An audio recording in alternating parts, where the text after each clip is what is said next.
পোকা রোগ বালাই হয়েছে এটা ডিটেক্ট করবে, করার পরে সে সিগন্যাল দিলে তারপরে আমরা হচ্ছে এখানে স্প্রের ম্যাটেরিয়ালস সেট করে দিয়ে একে উড়াই দিলে সে ওই জায়গাগুলোতে স্প্রে করতে পারে।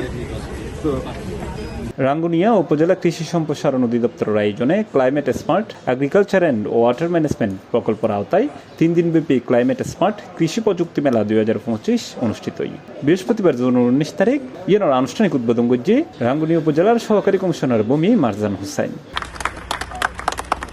এই সময় আরও উপস্থিত আছেন উপজেলা কৃষি কর্মকর্তা ইমরুল কায়েস, উপজেলা প্রকৌশলী মোহাম্মদ দিদারুল আলম, উপজেলা কৃষি সম্প্রসারণ কর্মকর্তা মোহাম্মদ রাশেদ সরকার, উপজেলা যুব উন্নয়ন কর্মকর্তা মোহাম্মদ মহিউদ্দিন, পল্লী সঞ্চয় ব্যাংকের ব্যবস্থাপক মোহাম্মদ কামাল উদ্দিন, রাঙ্গুনিয়া প্রেস ক্লাবের সভাপতি মোহাম্মদ ইলিয়াস তালুকদার সহ আরো বুথকে।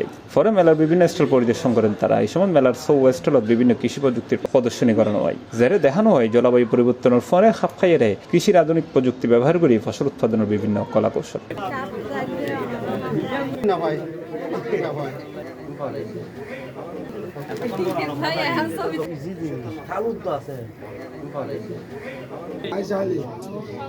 C+ TV Chittagong.